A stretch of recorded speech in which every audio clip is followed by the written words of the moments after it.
आप पहले तो दीदी के घर ज्यादा जाना छोड़े। वजह पूछने पर पेरेंट्स को यह बात बता दें। जब आप वहां जाना छोड़ देंगी तो जीजाजी से भी दूरी बनेगी। इसी तरह जब वे आपके घर आएं तो उनसे दूरी बनाकर रहें। पेरेंट्स के साथ बैठकर उनसे बात करें, अकेले में न मिलें। कॉन्फिडेंस में लेकर दीदी को भी यह बात बताएं ताकि वे भी उन पर नजर रख सकें व आपके बचाव में साथ दें। जीजाजी से अपना व्यवहार भी रिजर्व रखें। कल्पना से मेरी शादी 2 साल पहले हुई थी। उसकी छोटी बहन शालिनी उस समय 16 साल की थी। वह कल्पना से ज्यादा खूबसूरत थी, चंचल भी बहुत थी। कल्पना से शादी तय होने से पहले मैं अगर उसे देख लेता तो उसी से शादी करता। मैंने कल्पना से शादी तो कर ली थी, मगर शालिनी को पाने की इच्छा मन में रह गई थी। वैसे भी कहावत है कि साली आधी घरवाली होती है। मेरे 2 दोस्तों ने इसकी पुष्टि भी की थी। उन्होंने मुझे बताया था कि उनके भी अपनी सालियों से नाजायज रिश्ते हैं। मैंने तय कर लिया था कि कोशिश करूंगा तो मैं भी शालिनी को पालूंगा। शालिनी ने शादी के दिन मेरी खातिरदारी में कोई कमी नहीं की थी। मेरे साथ वह बराबर बनी रहती थी। वह कभी हंसी मजाक करती थी तो कभी छेड़छाड़। शालिनी ने बातों बातों में यह भी कह दिया था, आप इतने हैंडसम हैं कि मैं आप पर फिदा हो गई हूँ। अगर मैं आपको पहले देख लेती तो झटपट आपसे शादी कर लेती। दीदी को पता भी नहीं चलने देती। मैंने भी झट से कह दिया था, चाहो तो अब भी तुम मुझे अपना बना सकती हो, तुम्हारी दीदी को पता भी नहीं चलेगा। उसने भी मुस्कुराते हुए कह दिया था, ऐसी बात है तो किसी दिन आपको अपना बना लूंगी। पता नहीं शालिनी ने मजाक में यह बात कही थी या दिल से, मगर मैंने उसकी यह बात दिल में बैठा ली थी। एक पत्नी से जो सुख मिलने चाहिए वे तमाम सुख कल्पना से मुझे मिले। वह मेरी छोटी छोटी जरूरतों का भी ख्याल रखती थी। इसके बावजूद मैं शालिनी को पाने की तमन्ना ज़हन से निकाल नहीं पाया। एक बार फोन पर मैंने कहा था कि किसी बहाने से तुमसे मिलने मुंबई आ जाऊं, तो उसने जवाब दिया था, आ जाते तो अच्छा होता, मेरे दिल को करार मिल जाता। मगर ऐसे में मामा मामी को शक भी हो सकता है, इसलिए थोड़ा इंतजार कीजिए। मौका देखकर मैं खुद ही कोलकाता आ जाऊंगी। उसके बाद मैंने कभी मुंबई जाने का विचार नहीं किया। दरअसल मैं नहीं चाहता था कि मेरे चलते शालिनी की बदनामी हो। इसी तरह 2 साल बीत गए। एक दिन अचानक शालिनी ने फोन पर कहा, जीजाजी अब आपके बिना रहा नहीं जाता। हफ्ते भर बाद मैं आपके पास आ रही हूँ। मैं खुशी से खिल उठा। शालिनी 12वीं पास कर कॉलेज में चली गई थी। वह गर्मी की छुट्टियों में कोलकाता आ रही थी। एक हफ्ते बाद शालिनी आई उसे रिसीव करने। मैं अकेले ही रेलवे स्टेशन पहुंच गया था। वह पहले से ज्यादा गदरा गई थी। उसकी खूबसूरती देखकर मेरे मुंह से लार टपक गई। मुझसे रहा नहीं गया तो उससे कह दिया, तुम तो पहले से ज्यादा खूबसूरत हो गई हो। तुम्हें चूम लेने का मन करता है, रास्ते पर ही चूमेंगे क्या? पहले घर तो पहुंचिए, कहकर शालिनी ने मुस्कान बिखेर दी। घर पहुंचने के बाद उससे अकेले में मिलने का मौका नहीं मिला। वह अपनी बहन के साथ चिपक सी गई थी। उस रात मुझे ठीक से नींद नहीं आई। रात भर यही सोचता रहा कि जब शालिनी के साथ हम बिस्तरी करूंगा तो वह कितना सुखद पल होगा। रात भर जगे रहने के चलते मेरी आंखें लाल हो गई थीं। सुबह बाथरूम से बाहर आया तो शालिनी से सामना हो गया। मेरी तरफ देखते हुए उसने कहा, क्या बात है जीजाजी, आपकी आंखें लाल हैं। क्या रात में नींद नहीं आई? नहीं। क्यों? रात भर तुम्हारी याद आती रही। मेरी क्यों? दीदी तो आपके साथ थी। आप मुझसे जो चाहते हैं वह दीदी भी तो दे ही सकती हैं। फिर मेरे लिए क्यों परेशान हैं? देखो शालिनी, फालतू की बात मत करो। तुम अच्छी तरह जानती हो कि मैं तुम्हें पाना चाहता हूँ। जब तक तुम्हें पा नहीं लूंगा, मुझे चैन नहीं मिलेगा। मैंने शालिनी को बाहों में लेना चाहा, तो वह बिजली सी तेजी के साथ बाथरूम में चली गई और झट से भीतर से दरवाजा बंद कर लिया। फिर अंदर से वह बोली, मुझे पाने के लिए सही मौका आने दीजिए जीजाजी। मैं खुद अपने आप को आपके हवाले कर दूंगी।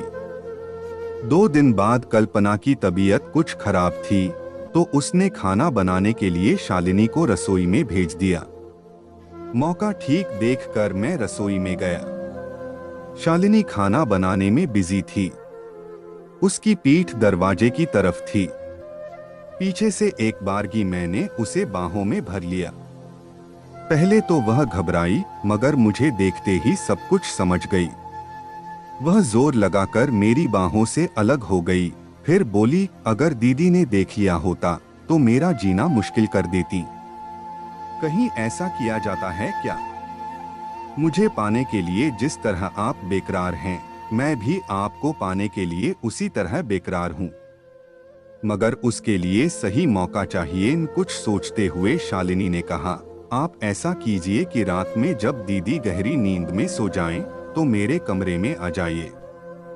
दीदी जल्दी से गहरी नींद में सो जाएं, इसलिए उनके दूध में नींद की दवा मिला दूंगी। आप जाकर केमिस्ट से नींद की दवा ले आइए। शालिनी की बात मुझे जंच गई। कुछ देर बाद नींद की दवा लाकर मैंने उसे दे दी। नींद की दवा लेकर शालिनी पहले मुस्कुराई, फिर बोली, आप सो मत जाइएगा, नहीं तो रात भर जल बिन मछली की तरह मैं तड़पती रह जाऊंगी। कैसी बात करती हो, तुम्हें पाने के लिए मैं खुद तड़प रहा हूँ, फिर सो कैसे जाऊंगा? तुम दरवाजा खोल कर रखना, मैं हर हाल में आऊंगा। रात का भोजन करने के बाद मैं अपने कमरे में जाकर बिस्तर पर लेट गया। कल्पना 10 बजे के बाद बिस्तर पर आई और बोली, आज मुझे तंग मत कीजिएगा। न जाने क्यों नींद से मेरी आंखें बंद होती जा रही हैं। मैं समझ गया कि शालिनी ने नींद की दवा वाला दूध उसे पिला दिया है। कुछ देर बाद ही कल्पना गहरी नींद में सो गई। थोड़ी देर बाद बिस्तर से उठकर मैं यह जानने के लिए माँ के कमरे में गया कि वे भी सो गई हैं या जगी हुई हैं। माँ भी गहरी नींद में थीं। जब मैं शालिनी के कमरे में गया, उस समय रात के 11 बज गए थे। शालिनी मेरा इंतजार कर रही थी। वह फुसफुसाई, आपने अच्छी तरह देख लिया है न कि दीदी गहरी नींद में सो गई हैं। मैंने उसे हिला डुला कर देखा है, वह गहरी नींद में है। अचानक मुझे कुछ ख्याल आया और मैंने शालिनी से कहा, आज हम दोनों के बीच जो कुछ भी होगा वह तुम भूल से भी दीदी को मत बताना। अगर बता दूंगी तो क्या होगा? पूछकर शालिनी मुस्कुरा उठी। तुम बेवकूफ हो क्या? हम बिस्तरी की बात किसी को नहीं बताई जाती। अगर तुम्हारी दीदी को पता चला गया तो तुम्हारी तो बेइज्जती होगी ही, मुझे भी नहीं छोड़ेगी। वह पूरे मोहल्ले में मुझे बदनाम कर देगी। मैं सिर उठाकर चल नहीं पाऊंगा। मैंने उसे समझाने की कोशिश की, ऐसी बात है तो मुझसे हमबिस्तरी क्यों करना चाहते हैं? पत्नी के वफादार बनकर रहिए, उसने मुझे सीख देने की कोशिश की। उसकी बात से मैं चिढ़ गया और कहा, तुम तो नाहक में बात बढ़ा रही हो। मैं तुम्हें हर हाल में पाना चाहता हूँ और आज पाकर रहूंगा। वैसे भी तुम मेरी साली हो और साली पर जीजा का हक होता ही है। तुम दीदी या किसी और को बताओगी तो बता देना। तुम्हें पाने के लिए मैं बदनामी सह लूंगा। मैंने तो ऐसे ही कहा था। आप नाराज क्यों हो गए? मैं जानती हूँ कि ऐसी बातें किसी को नहीं बताई जाती हैं। मैं तो खुद आपको पाना चाहती हूँ, फिर किसी को क्यों बताऊंगी? मैं समय बर्बाद नहीं करना चाहता। दरवाजा बंद करने लगा तो शालिनी ने रोक दिया। कहा, दरवाजा बंद करने से पहले मेरी एक बात सुन लीजिए। बोलो। बात यह है कि मैं पहली बार आपसे संबंध बनाऊंगी, इसलिए मुझे शर्म आएगी। मैं चाहती हूँ कि हम बिस्तरी के समय कमरे में अंधेरा हो और हम दोनों में से कोई किसी से बात न करे। जो कुछ भी हो चुपचाप हो। शालिनी का बेलिबास शरीर देखने की बहुत इच्छा थी। मुझे उसकी इच्छा का भी ध्यान रखना था, इसलिए उसकी बात मैंने मान ली। वह खुश होकर बोली, अब आप पलंग पर जाकर बैठिए, मैं बाथरूम होकर तुरंत आती हूँ। लाइट बंद कर और दरवाजा बंद कर शालिनी चली गई। मैं उसके लौटने का इंतजार करने लगा। कुछ देर बाद ही शालिनी आ गई। दरवाजा अंदर से बंद कर वह पलंग पर आई तो मेरा दिल खुशी से बल्लियों उछलने लगा। मेरा 2 साल का सपना पूरा होने जा रहा था। उसे बाहों में भरकर मैंने खूब चूमा। उसके बाद घुप अंधेरा होने के चलते भले ही उसका शरीर नहीं देख पाया, मगर उसे भोगने का मौका तो मिला था। मैंने पूरे जोश के साथ उसके साथ हम बिस्तरी की मंजिल पर पहुंचते ही मुंह से निकल गया, मजा आ गया शालिनी। शालिनी कुछ बोली नहीं। कुछ देर बाद बिस्तर से उठकर उसने अपने कपड़े ठीक कर लिए।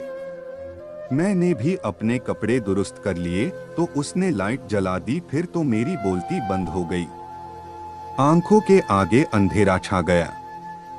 शालिनी समझकर अंधेरे में जिसके साथ मैंने हम बिस्तरी की थी वह शालिनी नहीं बल्कि पत्नी कल्पना थी। वह मुस्कुरा रही थी। उसकी मुस्कान देखकर मैं शर्म से पानी पानी हो गया। मैं कुछ कहता उससे पहले कल्पना बोली, आप तो मुझे प्यार करने का दावा करते थे, कहते थे कि किसी पराई औरत से नाजायज संबंध बनाने से बेहतर मर जाना पसंद करूंगा। फिर यह क्या था? मैं चाहकर भी कुछ बोल नहीं पा रहा था। सिर उठाकर मैं उसे देख भी नहीं पा रहा था। अचानक दरवाजे पर किसी ने हौले से दस्तक दी। कल्पना ने दरवाजा खोल दिया। दरवाजे पर शालिनी थी। वह झट से अंदर आ गई। फिर मुस्कुराते हुए मुझसे बोली, क्यों जीजाजी, मजा आया? मेरे कुछ कहने से पहले कल्पना बोली, तुम्हारे जीजाजी को बहुत मजा आया। शालिनी, सच जीजाजी? मैं कुछ बोल नहीं पाया, मगर यह समझ गया कि सब शालिनी और कल्पना की मिलीभगत है। मेरे नजदीक आकर शालिनी बोली, आप तो साली को आधी घरवाली समझते थे, फिर आपने शर्म से सिर क्यों झुका लिया? फिर वह मुझे समझाते हुए बोली, देखिए जीजाजी, साली को आधी घरवाली समझकर उसके साथ नाजायज संबंध बनाने की सोच छोड़ दीजिए। पत्नी को इतना प्यार कीजिए कि उसी में आपको हर दिन एक नया शरीर मिलने का एहसास होगा, जैसा कि आज आपने महसूस किया। कुछ देर चुप रहकर शालिनी ने कहा, मैंने दीदी के साथ मिलकर आपको जो सबक सिखाया उसके लिए माफ कर दीजिएगा। दरअसल बात यह थी कि जब मुझे एहसास हो गया कि आप मेरा जिस्म पाना चाहते हैं, तो एक दिन मैंने आपका इरादा दीदी को बताया।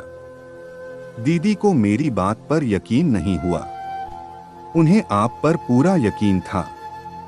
उन्होंने मुझसे कहा कि आप मर जाएंगे, मगर किसी पराई औरत से संबंध नहीं बनाएंगे।